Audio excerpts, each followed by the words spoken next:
நீங்க பார்த்த காட்சிகள் அதிகாரத்துக்கு எதிராக ஒரு பெண் எழுப்பிய குரல் மட்டுமல்ல, தன்னுடைய இனத்திற்கான அடையாளத்தையும் தன்னுடைய மொழிக்கான வலிமையையும் ஓங்கி உறக்க கத்தி கொண்டிருக்கிறாள் அந்த பெண்.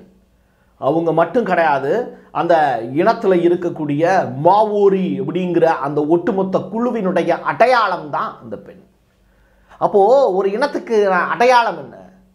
அதனுடைய மொழி தான். அப்போ அதை காப்பாற்றுறது எந்த அளவுக்கு முக்கியத்துவம் வாய்ந்தது. என்னுடைய அடையாளத்தை நான் பெருமையாக நினைக்கிறேன்னு வெறும் 200 ஆண்டு கால வரலாற்றை மட்டுமே வச்சுக்கிட்டு இருக்கக்கூடிய மாவோரி இன மக்களுக்கு ஹக்கா மொழி பெருசுன்னா இங்கே இருக்கக்கூடிய தமிழை பெருமையாக நினைக்கிறானா அப்படிங்கிற கேள்வியை கேட்டு பார்த்துக்கோங்க. நம்ம இதை பற்றி டீட்டெயில்டாக பேசணும். அதே நேரத்தில் நியூசிலாந்துலையும் தமிழர்கள் இருந்திருக்காங்க அப்படிங்கிறதுக்கான ப்ரூஃபோடையும் உள்ளுக்குள்ள ஏகப்பட்ட விஷயங்கள் இருக்க போகுது. மாவோரி இன மக்களுக்கும் தமிழனுக்கும் என்ன தொடர்பு? வாங்க பார்க்கலாம் உறவுகளே. இது பிரசாத் சிக்னேச்சர்.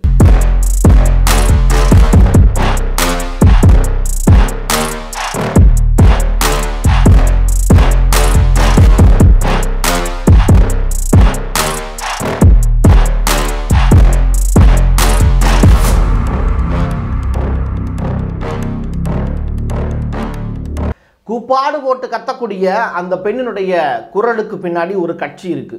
தேபதி மாவோரி அப்படிங்கிறது தான் நியூசிலாந்தில் இருக்கக்கூடிய அந்த பழங்குடியின மக்களுக்காக கட்டமைக்கப்பட்ட ஒரு கட்சி. இந்த கட்சியை சேர்ந்தவங்க எதுக்காக இந்த போராட்டத்தில் ஈடுபடுறாங்க? அது மட்டும் கிடையாது, 9 நாள் பேரணி நடத்தி ஒரு பெரிய ஒரு மக்கள் கூட்டத்தை ஒருங்கிணைச்சு மாவோரி இன தலைவன் இறந்து போயிட்டாங்க, அவங்களுடைய ராணி இப்போ பொறுப்பேற்றிருக்காங்க, ஒரு பெரிய படகுல அப்படியே வந்துகிட்டு இருக்காங்க. எங்கே? நியூசிலாந்தினுடைய பார்லிமெண்ட்டை முற்றுகையிடுவதற்காக அவங்க வந்துகிட்டு இருக்காங்க. இந்த நேரத்தில் தான் இந்த இனக்குழுவில் இருக்கக்கூடிய மிக முக்கியமான நாடாளுமன்ற உறுப்பினர்கள் இந்த நியூசிலாந்து நாடாளுமன்றத்தை முற்றுகையிட்டு ஒரு பெரிய போராட்டத்தை நடத்துகிறாங்க. இந்த போராட்டத்துக்கு மிக முக்கியமான காரணம் அப்படிங்கிறது சுமார் 200 ஆண்டுகளுக்கு முற்பட்ட வரலாறை தெரிஞ்சுக்கிட்டாதான் இங்கேயே இவங்க போராட்டம் நடத்துகிறாங்க அப்படிங்கிறத நம்ம புரிஞ்சுக்க முடியும். அந்த வகையில் 1840 அதாவது பிரிட்டிஷ் உலகின் பல்வேறு நாடுகளை அடிமைப்படுத்தி வச்சிருந்த நாட்கள். அந்த வகையில் நியூசிலாந்தில் இருக்கக்கூடிய இந்த பழங்குடியினரோடு டைஅப் பண்ணி அங்கே பிரிட்டிஷார் ஆட்சி பண்ணிக்கிட்டு இருந்த காலகட்டம். ஒரு காலகட்டத்துக்கு அப்புறம் பிரிட்டிஷார் ஒவ்வொரு நிலப்பகுதியை விட்டு வெளியேறி அந்த நாட்டு மக்களுக்கே நீங்களே உங்களை ஆண்டுக்கோங்கன்னு சொல்லிட்டு இருக்கக்கூடிய வளங்கள் எல்லாத்தையும் பிடுங்கி எடுத்த பிறகு, எப்படி அந்த நாட்டினுடைய வளங்கள் எல்லாத்தையுமே பிடுங்கி எடுத்த பிறகு நீயே உன் நாட்டை வச்சு பார்த்துக்கோ அப்படின்னு சொல்லிட்டு கிளம்பி லண்டனுக்கு வந்துட்டாங்க. அப்படி நம்முடைய தேசத்திலிருந்து பிடுங்கிட்டு போகப்பட்ட நிலங்கள் வளங்கள் ஏராளம். அதே மாதிரி நியூசிலாந்தில் இருக்கக்கூடிய பழங்குடியிட்ட இருந்தும் ஏகப்பட்டதை திருட்டிட்டு போனவங்க தான் இந்த பிரிட்டிஷார். அப்போ போகும்போது என்ன சொல்லிட்டு போகிறாங்க? வைதாங்கி அப்படிங்கிற ஒரு ஒப்பந்தத்தை அந்த பழங்குடியினரோடு சேர்த்து போட்டுக்கிறாங்க. அது என்ன அப்படின்னா, அங்கே இருக்கக்கூடிய பழங்குடியினருக்கு தான் அங்கே ஆளக்கூடிய அதிகாரம் அப்படிங்கிறது கொடுக்கப்படுது அப்படிங்கிற ஒரு விஷயம். 500 மாவோரி இன தலைவர்கள் ஒன்றாக சேர்ந்து இந்த பிரிட்டிஷ் கிரீடத்தை மையப்படுத்தி வைதாங்கி அப்படிங்கிற ஒரு ஒப்பந்தம், நிலத்தை பிடுங்கியதற்கு ஈடாக, எப்படி பழங்குடியின மக்களுடைய நிலத்தை பிடுங்கியதற்கு ஈடாக எங்களுக்கான அதிகாரத்தில் பங்கு கொடுங்க அப்படிங்கிறது தான் அந்த ஒப்பந்தம். இது கிட்டத்தட்ட 200 ஆண்டு காலமாக இருந்துக்கிட்டே இருக்கு. இப்போ நியூசிலாந்தில் ஏசிடி நியூசிலாந்து அப்படின்னு சொல்லிட்டு அதனுடைய தலைவர் டேவிட் சீமோர் அப்படிங்கிறவர் இப்போ அந்த அதிகாரத்தை பகிர்ந்தளிக்கணும், எல்லாருக்கும் எல்லாமே கிடைக்கணும் அப்படிங்கிற அந்த இடதுசாரி சிந்தனையோட இந்த வலதுசாரி கட்சி ஒரு பெருமுயற்சியை எடுக்கிறாங்க. அப்போது எங்கெல்லாம் நீங்கள் உங்களுடைய மக்களுக்காக நீங்கள் போராடுறீங்களோ அங்கெல்லாம் இந்த வலதுசாரிகள் உங்களை அடையாளப்படுத்தக்கூடிய ஒரு விஷயம் அப்படிங்கிறது, நீ உன்னுடைய மக்களுக்காக நீ போராடுற அப்படின்னா உன்னுடைய அடையாளத்தையே நான் அழிச்சிடுவேன் அப்படிங்கிறது தான். இல்லாட்டி உன்னுடைய அடையாளத்தையே நான் சந்தேகத்துக்குரியதாக மாற்றுவேன் அப்படிங்கிறது தான். அது இங்கே தமிழ்நாட்டிலேயே நடந்துக்கிட்டு இருக்கு. அப்படித்தான் இவங்களுக்கு குத்தப்படக்கூடிய முத்திரை அப்படிங்கிறது, இவங்களை பார்த்து கிண்டல் பண்ணுறது, கேலி பண்ணுறது, இவங்களுடைய நடனத்தை அசிங்கப்படுத்துறது. நியூசிலாந்தினுடைய ஃபுட்பால் டீம் முதற்கொண்டு இந்த மாவோரி இனத்தினுடைய அந்த ஹக்கா அந்த பாடல் இருக்குல்ல, அதை நித்தம் பாடிட்டு தான் அவங்க விளையாடவே ஆரம்பிப்பாங்க. இது அவங்களுடைய பழங்கால வழக்கம். அது எப்படின்னா, ஒவ்வொரு முறையும் போருக்கு போகும்போது அவங்கள உற்சாகப்படுத்தக்கூடிய பாடல் தான் அந்த மக்கள் அவங்களுடைய மொழியில் இன்ன வரைக்கும் பாடிக்கிட்டு இருக்காங்க. நல்லா யோசிச்சு பாருங்க, பிரிட்டிஷ்காரங்க போன இடங்கள்ல எல்லாத்துலேயுமே இங்கிலீஷை விதைச்சாங்க. ஆனால் நியூசிலாந்தில் இருக்கக்கூடிய அந்த பழங்குடியின மக்கள் இன்ன வரைக்கும் அந்த ஹக்கா அப்படிங்கிற அந்த தாய்மொழிக்கு முக்கியத்துவம் கொடுத்து பார்லிமெண்ட்டில் அந்த பொண்ணு ரொம்ப அழகாக இருக்கா, அவன் ஏன் ஆங்கிலத்தில் பேசி தன்னுடைய அந்த இருப்பை காட்டிக்கொள்ளக்கூடாது, கோட்டு போட்டிருக்கா, ஆனாலும் அந்த இடத்துல ஆங்கிலம் பேசி தன்னுடைய அந்த எப்படி சொல்கிறது மிளிரக்கூடிய தோரணையை வெளிப்படுத்தி ஒய்யாரமாக வாழ்க்கை வாழலாமே. ஆனாலும் அவ தன்னுடைய இனத்துக்காக அவ்வளவு தூரம் ஆக்ரோஷமாக தன்னுடைய முகத்தை மாற்றிக்கிட்டு தன்னுடைய தாத்தாவும் தன்னுடைய பாட்டியும் எப்படி போராடி தன்னுடைய இனத்துக்கான விடுதலையை வாங்கி கொடுத்தாங்களோ அதை மெய்ப்பித்து காட்டக்கூடிய வகையில் அந்த ஜென்ரேஷனை அழகாக கட்டமைச்சு அடுத்த தலைமுறைக்கு அவங்க கடத்துறாங்கல்ல, அதுதாங்க தாய்மொழி அப்படிங்கிறது. அதனுடைய பெருமையை உணர்ந்திருக்காங்க 200 வருஷ பாரம்பரியம் இருக்காங்க. நம்மளை மாதிரியான முட்டா பசங்க மட்டும்தான் 1000 ஆண்டுகள் இல்லை, அதற்கு முன்னாடி லட்சம் ஆண்டுகள் இல்லை, கல் தோன்றி மண் தோன்றா காலத்திலேயே முன்தோன்றிய மூத்த குடி அப்படின்னு சொல்லப்படக்கூடிய இந்த தமிழ் குடி இன்னைக்கு குடிச்சிட்டு ரோட்டில் படுத்து கிடக்கு.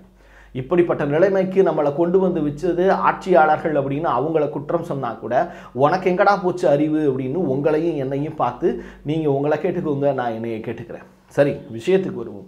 இப்போது இந்த பழங்குடியின மக்கள் அந்த பிரிட்டிஷார்கிட்ட இருந்து வாங்கின அதிகாரம் இருக்குல்ல, அதை இப்போ தட்டி பறிக்கக்கூடிய வேலையை தான் இப்போ ஆளக்கூடிய நியூசிலாந்தில் இருக்கக்கூடிய அந்த ஆட்சியாளர்கள் செய்கிறாங்க. அதற்கு எதிராக தான் பார்லிமெண்ட்டில் அந்த பெண் வந்து குரல் எழுப்புனாங்க. அவங்களோடு சேர்ந்து இந்த மாவோரி இன பார்லிமெண்ட்டில் இருக்கக்கூடிய மித்த எம்பிஸும் போராட்டத்தில் ஈடுபட்டாங்க. இது நியூசிலாந்தில் பேசப்படக்கூடிய ஒரு விஷயமா மாறி போய் நிற்கிது. ஆரம்பிக்கும் போது நீ ஒரு விஷயம் சொன்னியே, அங்கே நியூசிலாந்துக்கும் அங்கே இருக்கக்கூடிய பழங்குடியினருக்கும் தமிழனுக்கும் தொடர்பு இருக்குது அப்படின்னு. உங்களுக்கு வேறு வேலையே இல்லையாடா? எங்கே எது நடந்தாலும் வந்து அதோ தமிழர்களோட அந்த இடத்துல வந்து இருக்காங்கன்னு சொல்லிக்கிட்டே இருக்கீங்களே, தமிழன் எப்படா நியூசிலாந்துக்கு போனா அப்படிங்கிற கேள்வி எல்லாருக்குள்ளேயும் இருக்கும். அதுக்கான ஆதாரங்களை நம்ம கொடுக்குறோம். எப்படி வந்து ராவண தேசத்தில் அங்கே இலங்கையில் வந்து ராவணன் தான் சிகரியாவில் அப்படிங்கிற அந்த மலையை வந்து வாழ்ந்தான் அப்படிங்கிறதுக்கான ப்ரூஃப் வந்து பல யூடியூபர்ஸ் வந்து பல காலகட்டத்தில் பல்வேறு விஷயங்களை பல்வேறு ஆதாரங்களை கொடுத்துருக்காங்க. நேற்றைய தினம் அந்த வீடியோவை நம்ம பதிவு செஞ்சுருந்தோம், அது பார்க்காதவங்க பார்த்துக்கோங்க. அதே நேரத்தில் இப்போ நம்ம கொடுக்கக்கூடிய ஆதாரங்கிறது ஆஸ்திரேலியாவில் இருந்து பிரிஞ்சு வந்த இந்த கூட்டத்துக்கு பேர் தான் இந்த மாவோரி இனக்குழு. ஒரு குறிப்பிட்ட குழு வந்தாங்க. இன்றைக்கி தேதிக்கு 5.3 மில்லியன் மக்கள் வந்து நியூசிலாந்தில் இருக்காங்க. அதில் 20% மக்கள் யாருன்னா இந்த மாவோரி இன கூட்டம் தான். அப்போது அங்கே நிறைவேற்றப்படக்கூடிய அந்த மசோதாவுக்கு எதிர்ப்பு தெரிவித்தாங்கல்ல, இவங்களோட தாத்தா பாட்டி எல்லாமே 200 ஆண்டுகளுக்கு முன்னாடி ஆஸ்திரேலியாவிலேருந்து இந்த நியூசிலாந்துக்கு வந்தவங்க தான். அப்போது வந்தவங்க என்ன பண்ணுறாங்கன்னா 1818 1853 தான் இவங்க வந்திருக்காங்க. ஸோ இதுதான் அவங்களுக்கான இருக்கக்கூடிய பாரம்பரியமே. ஆனால் தன்னுடைய இருப்பை காத்திக்கிறதுக்கு எவ்வளோ முயற்சி பண்ணுறாங்க பாருங்கள். இவங்கக்கிட்ட எப்படி தமிழர்கள் வந்து தொடர்பு வச்சுக்கிட்டாங்க அப்படிங்கிறது தான் முக்கியமானது. ஜேம்ஸ் குக் அப்படிங்கிறவர் தான் நியூசிலாந்து அப்படிங்கிற அந்த ஒரு கடல் தீவை கண்டுபிடிக்கிறார். அது ஒரு தீவு தான். நியூசிலாந்துங்கிறது ஒன்றும் பெரிய நாடு அப்படின்லாம் சொல்லிட முடியாது. அது ஒரு தீவு கூட்டம் தான் இந்தியாவை கம்பேர் பண்ணும்போது. ஆனால் இப்போ ஒரு நாடாக அங்கீகாரம் வாங்கிட்டாங்க. அவங்களுக்குன்னு சொல்லிட்டு கிரிக்கெட் டீம்லாம் இருக்குது. அது எல்லாமே நீங்கள் அறிந்த ஒரு விஷயம்தான். ஸோ அப்படிப்பட்ட நியூசிலாந்தில் ஜேம்ஸ் குக் அப்படிங்கிற ஐரோப்பியர் தான் முதல்ல கண்டுபிடிக்கிறாரு. வில்லியம் அப்படிங்கிற நபர் வந்து 1600 தொடக்க காலகட்டத்தில் இந்த மாவோரி இன குழுக்களோடு பேச வர்றாரு. அப்போ பேச வரும்போது அவங்களுடைய லாங்குவேஜோட இவர் வந்து கற்றுக்க ஆரம்பிக்கிறாரு. அந்த மக்களுடைய இன பண்பாடு என்ன அப்படிங்கிறத தெரிஞ்சுக்கிறார். அப்போ வந்து அவர்கிட்ட வந்து ஒரு கல் மணி வந்து கிடைக்கிது. அப்போது மணி வந்து கையில் கிடைக்கும் போது அதை வந்து அந்த மாவோரி இன மக்கள் வந்து இது எங்கள் இடத்துல கிடச்சிச்சு, கடற்கரை ஏரியா தானே, அப்போ அந்த கடற்கரை ஏரியாவில் இது எங்களுக்கு கிடச்சிச்சு, என்னுடைய அன்பின் பரிசாக இதை நாங்கள் உங்களுக்கு கொடுக்குறோம் இந்தாங்க அப்படின்னு சொல்லிட்டு அவருக்கு கொடுக்குறாங்க. அதை வாங்கின அவர் அதில் ஏதோ எழுதியிருக்கே அப்படின்னு சொல்லிட்டு அதை தன்னுடைய நாட்டுக்கு அனுப்புகிறார். அப்போது பிரிட்டிஷார் இதை பார்க்குறாங்க, பிரிட்டிஷ்காரங்க பார்க்குறாங்க, யூரோப் கண்ட்ரீஸில் சில கண்ட்ரீஸுக்கு அனுப்புகிறாங்க. அனுப்பும்போது இந்த லாங்குவேஜ் வந்து சவுத் ஏசியாவோடு தொடர்புடையது அப்படிங்கிறத கண்டுபிடிக்கிறாங்க.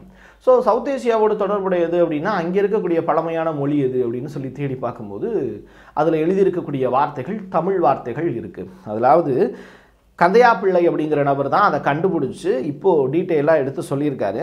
அதில் சொல்லியிருக்கக்கூடிய விஷயங்கிறது நாகை மாவட்டத்தில் இருந்து கடல் வழியாக பயணம் போனவங்க தான் அந்த நியூசிலாந்தை அடைஞ்சிருக்கணும் அப்படிங்கிற ரிப்போர்ட்டை சொல்கிறாங்க. இது எல்லாத்தையும் ஆராய்ச்சி பண்ணி பார்த்துட்டு ஒரு விஷயத்த அந்த என்ன எழுதியிருக்குங்கிறத கண்டுபிடிக்கும் போது முகையதீன் கப்பல் மணி அப்படின்னு சொல்லிட்டு ஒரு வார்த்தை இருக்குது. அதாவது 200 ஆண்டுகளுக்கு முன்னாடி நம்ம நாகப்பட்டினத்தில் இருந்து அங்கே கடல் வழியாக தமிழர்கள் போயிருக்காங்க அப்படிங்கிறதுக்கான ப்ரூஃப் இது.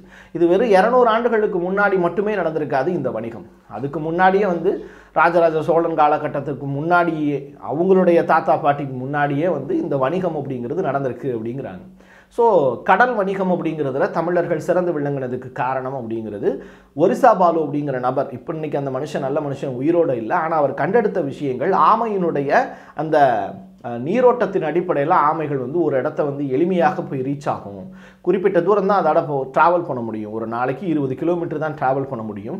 ஆனால் இந்த ஆமைகள் வந்து வெகு விரைவாக எப்படி வந்து இன்னொரு கடற்கரையை போய் அடையுது அப்படின்னு சொல்லி பார்க்கும்போது அது நீரோட்டத்தை கண்டுபிடிச்சி அதன் மூலிமா வந்து எளிமையாக அந்த இடத்த போய் அடையுது அப்படிங்கிறத கண்டுபிடிக்கிறாங்க, வேகமாக போய் அடையுது அப்படின்னு.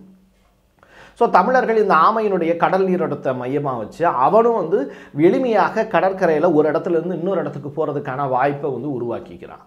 அப்படி வந்து இவன் போன இடங்கள் எல்லாத்துலேயுமே எப்படி இருந்தது அப்படின்னா தன்னுடைய அடையாளத்தை அந்த இடத்துல விட்டுட்டு வரான். இன்னமும் நீங்கள் வந்து ஆஸ்திரேலியாவில் இருக்கக்கூடிய சக்கரவள்ளிங்க பேர் வந்து பார்த்திங்கன்னா குமரா அப்படிங்கிற பேர் இருக்குது. சுமரா அப்படின்னா தமிழ் கடவுள் முருகனுடைய பேர். இப்படி வந்து போகிற இடங்கள் எல்லாத்துலேயுமே தமிழன் தன்னுடைய அடையாளத்தையும் தன்னுடைய மொழியையும் வழங்கிவிட்டு வருகிறார். இன்னமும் இந்த மாவோரி இன மக்கள் பேசக்கூடிய மொழியில் வந்து தமிழ் கலந்திருக்கு அப்படிங்கிற ஒரு விஷயத்தையும் பதிவு செய்கிறாங்க. இது வந்து சொன்னது வந்து கந்தையா பிள்ளை அப்படிங்கிற நபர். இப்படி வந்து உலகத்தில் எல்லா மொழிகள்லையும் மூத்த மொழியாக இருக்கக்கூடிய தமிழ் தன்னுடைய அடையாளத்தை இன்னைக்கு தமிழர்கள்ட்ட பார்க்க முடியுதான்னு கேட்டால் தமிழ் தனித்துவமான மொழி தான். தமிழர்கள் தனித்துவமாக இருக்கானான்னு கேட்டால் கருவறையிலேயே உன்னுடைய தாய்மொழியை பாட முடியாத ஒரு துர்பாக்கியமான ஒரு சூழ்நிலையில் தான் நீ இருக்க. நீ ஒரு அனாதை தமிழனே, நீ ஒரு அனாதை அப்படிங்கிற ஒரு விஷயத்தை இந்த இடத்துல நம்ம பதிவு செய்யணும். உன்னுடைய மொழிக்கான அடையாளத்தையும் உன்னுடைய இருப்புக்கான அடையாளத்தையும் நீ திறந்துட்டு எதை தேடி போயிட்டுருக்க அப்படிங்கிற கேள்வியை உங்களையும் என்னையும் பார்த்து நீங்கள் உங்களை கேட்டுக்கோங்க, நான் என்னைய கேட்டுக்கிறேன். இன்னைக்கு இருக்கக்கூடிய ஆட்சியாளர்கள் எல்லாமே தமிழ்னு சொல்லி ஆட்சியை பிடிக்கிறாங்களே தவிர கோயிலில் முறைப்படி தமிழில் பாடல்கள் பாடணும். நாயன்மார்கள் 63 நாயன்மார்களும் தமிழ் பாடி தான் கடவுளையே நேராக பார்த்தாங்க அப்படிங்கிறது தான் நம்முடைய வரலாறுகள் சொல்லுது. இதை சொன்னால் நம்மளை வேற ஒரு வார்த்தைகள் சொல்லுவாங்க. ஒரு தமிழனா கோயிலில் போய் தமிழில் பாடுறா அப்படின்னு சொன்னது பெரியார் தான் சொல்லியிருந்தார். ஆனால் பெரியாரையே கடவுள் மறுப்பு அப்படிங்கிற ஒரு விஷயத்தை மட்டுமே வச்சு அப்படியே கடந்து போயிட்டாங்க. ஆனால் அதை தாண்டி வந்து அவருடைய காலகட்டத்தில் அவர் எடுத்த போராட்டத்தை தாண்டி நம்ம தலைமுறை அவருக்காக செய்ய வேண்டிய விஷயம் கோயிலுக்குள்ளே போய் தமிழில் பாடுறது தான். தேவாரமும் திருவாசகமும் தமிழை எழுதுனது, அதை தமிழ் மொழியில் அங்கே போய் பாடுவதற்கான வாய்ப்பு இருக்குது. அதையே நம்ம செய்ய மாட்டோம் அப்படிங்கிற கேள்வி. ஒவ்வொரு வார்த்தைகளுக்குள்ளேயும் ஏகப்பட்ட விஞ்ஞானத்தையும் அறிவியலையும் பொதிச்சு வச்சிருக்கான் தமிழை. பழைய காலகட்டத்தில் இருக்கக்கூடிய ஓலைச்சுவடிகள் எல்லாத்தையுமே தேவையில்லாமல் போட்டு எரித்தோம், ஆற்றுல விட்டோம். பழைய மருத்துவ குறிப்புகள் எல்லாத்தையுமே தூக்கி போட்டுட்டோம். இன்றைக்கி தமிழை வந்து மருத்துவத்தை தேடி வந்து அலைஞ்சிக்கிட்டு இருக்கான். புதியதொரு மருத்துவத்தை ஏற்றுக்க முடியாமல் அவனுடைய உடலும் சிதைஞ்சு போய்கிட்டு இருக்கு. ஸோ உடலையும் சிதைச்சிட்டான், மனசையும் சிதைச்சிட்டான், மந்திரங்களையும் மறந்துட்டான். தனக்கு சொல்லிக் கொடுக்கப்பட்ட எல்லா விடயங்களையும் மறந்த இந்த தமிழன் வந்து மனிதனாகவே இல்லாமல் இன்னைக்கு மிருகத்தனமாக வாழ்ந்து கொண்டிருக்கிறான். தன்னுடைய அடையாளத்தை ஒருத்தன் எவன் தொலைக்கிறானோ அவன் நாகரிக பண்பாட்டை விட்டே வெளியில் போயிடுவான். ஒரு பீரியடில் எல்லாரும் வந்து வேட்டையாடி மனுஷங்களை வேட்டையாடி சாப்பிட்டுக்கிட்டு இருந்த காலகட்டத்தில் இங்கே வந்து தமிழ் நூல்களில் ரொம்ப அழகாக வந்து பார்த்திங்கன்னா வேதங்கள் ஓடப்பட்டிருக்கு, மதங்கள் சொல்லிக் கொடுக்கப்பட்டிருக்கு. அப்படி வந்து ஒரு புண்ணிய பூமியாக இருந்த இந்த தமிழர்களுக்கான நிலம் அப்படிங்கிறது இன்னைக்கு காட்டு மிராண்டி கூட்டமாக வாழ்ந்து கொண்டிருக்கிறோம்.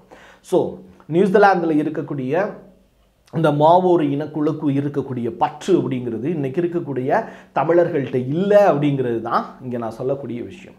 இது மீட்டெடுக்க வேண்டியதும் நம்முடைய வரலாறை நம்ம தெரிஞ்சுக்க வேண்டியதும் நம்முடைய மிகப்பெரிய அளவிலான கடமை. அதை அடுத்த தலைமுறைக்கு சரியான தகவலை கடத்த வேண்டியது நம்முடைய மிகப்பெரிய பொறுப்பு. அதை யாரும் மறந்துடக்கூடாதுங்கிறதுக்காக தான் இந்த பதிவு. என் கையெழுத்து என் மக்களுக்கானது. உறவுகளை மீண்டும் ஒரு பதிவில் சந்திக்கலாம். நன்றி, வணக்கம்.